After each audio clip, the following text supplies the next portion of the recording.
Assalamualaikum warahmatullahi wabarakatuh. Berikut presentasi peningkatan kompetensi peserta didik melalui AKM, Asesmen Kompetensi Minimum, oleh Siti Khotimah SSI dari SD Islam Bilingual An-Nisa. Latar belakang adanya AKM ini adalah situasi saat ini. Materi ujian nasional terlalu padat sehingga siswa dan guru cenderung menguji penguasaan konten, bukan kompetensi penalaran. Ujian nasional menjadi beban bagi siswa, guru, dan orang tua karena menjadi indikator keberhasilan siswa sebagai individu. Ujian nasional seharusnya berfungsi untuk pemetaan mutu sistem pendidikan nasional, bukan penilaian siswa. Ujian nasional hanya menilai aspek kognitif dari hasil belajar, belum menyentuh karakter siswa secara menyeluruh. Arah kebijakan baru tahun 2020, ujian nasional akan dilaksanakan untuk terakhir kalinya. Tahun 2021, ujian nasional akan diubah menjadi asesmen kompetensi minimum dan survei karakter. AKM ini terdiri dari 3 hal, yaitu literasi, numerasi, dan karakter. Literasi yaitu kemampuan bernalar tentang dan menggunakan bahasa. Numerasi, kemampuan bernalar menggunakan matematika. Karakter misalnya pembelajar, gotong royong, kebinekaan, dan perundangan. Dilakukan pada siswa yang berada di tengah jenjang sekolah, misalnya kelas 4, 8, 11, sehingga mendorong guru dan sekolah untuk memperbaiki mutu pembelajaran dan tidak bisa digunakan untuk basis seleksi siswa ke jenjang selanjutnya. Mengacu pada praktik baik pada level internasional seperti PISA dan TIMSS. Nah, ujian nasional dan AKM dan SK-nya. Perbedaannya adalah jenjang penilaiannya. Ujian nasional SMP atau MTS, SMA atau MA, dan SMK. AKM sendiri masih sama, yaitu SD atau MI, SMP atau MTS, SMA atau MA, dan SMK. Level siswa, ujian nasional ada di tingkat akhir, sedangkan AKM ada di kelas 5, 8, 9 opsional, atau 11 dan 12 opsional. Subjek siswa, sensus seluruh siswa. Lalu kalau AKM, sensus sekolah dengan sampel siswa. Tingkat jenis tes, kalau ujian nasional adalah high stake, AKM low stake. Model soal, ujian nasional pilihan ganda dan isian singkat, matematika SMA atau SMK. Lalu AKM pilihan ganda, PGK menjodohkan, drag and drop, highlight, isian singkat, esai, dan soal interaktif. Periode tes per siswa adalah ujian nasional 4 hari, sedangkan AKM 2 hari. Mode pelaksanaan, ujian nasional semi online, AKM full online supervise utama, semi online dan offline sekolah tertentu. Lalu metode penilaian, ujian nasional dengan computer based test atau CBT. Kalau AKM, computerized adaptive testing atau CAT dengan multi-stage adaptive testing MSAT.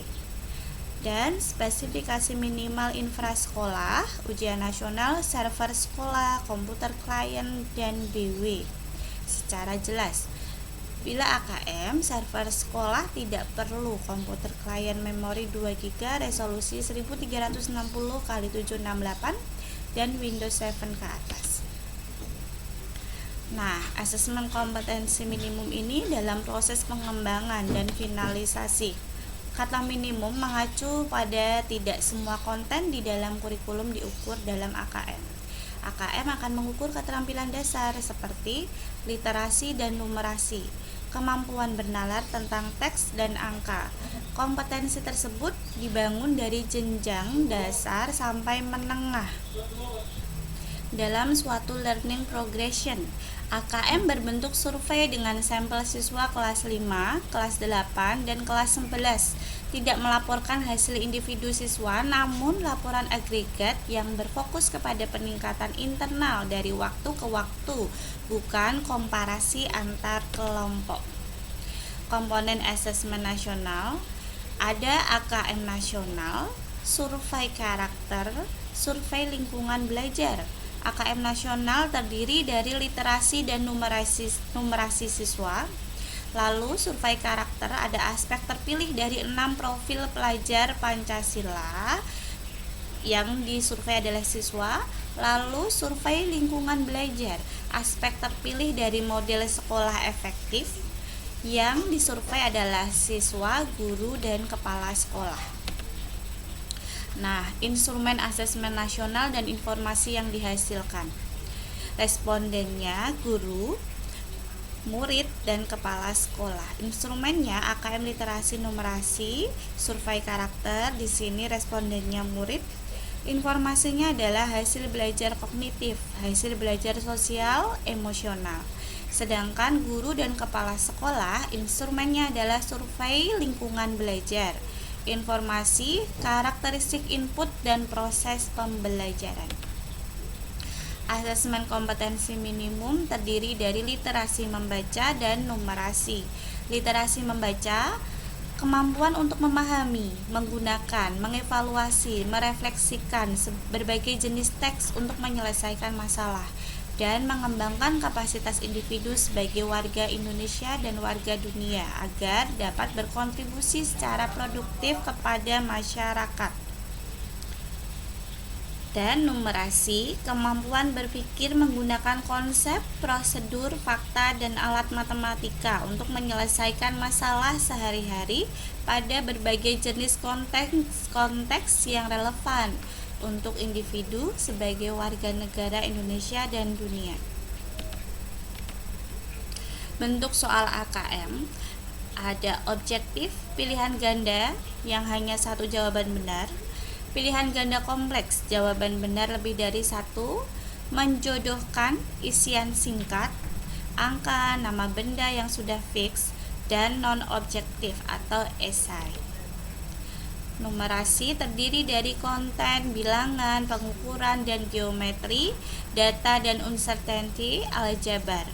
Lalu proses kognitifnya, pemahaman aplikasi penalaran, konteks, personal, sosial, kultural, saintifik. Literasi membaca, kontennya teks informasi, teks sastra. Proses kognitif, menemukan informasi, retrieve dan access, interpretasi dan integrasi, evaluasi dan refleksi. Konteks, personal, sosial budaya, dan saintifik. Nah, di sini adalah penyiapannya dari tahun 2020, pengembangan framework assessment, pengembangan instrumen, uji coba instrumen, pengembangan sistem delivery, simulasi sistem, pelatihan prokter dan teknisi. Sejak Januari 2021 sosialisasi AKM kelas, Maret 2021 rilis AKM kelas untuk familiarisasi sistem kesatuan pendidikan. Juni 2021, evaluasi pemahaman penggunaan AKM kelas secara teknis. Agustus 2021, rilis AKM kelas sebagai tools diagnostik guru mengenai level kompetensi individu siswa. November 2021, evaluasi pemanfaatan AKM kelas oleh guru. Terima kasih presentasi dari saya. Wassalamualaikum warahmatullahi wabarakatuh.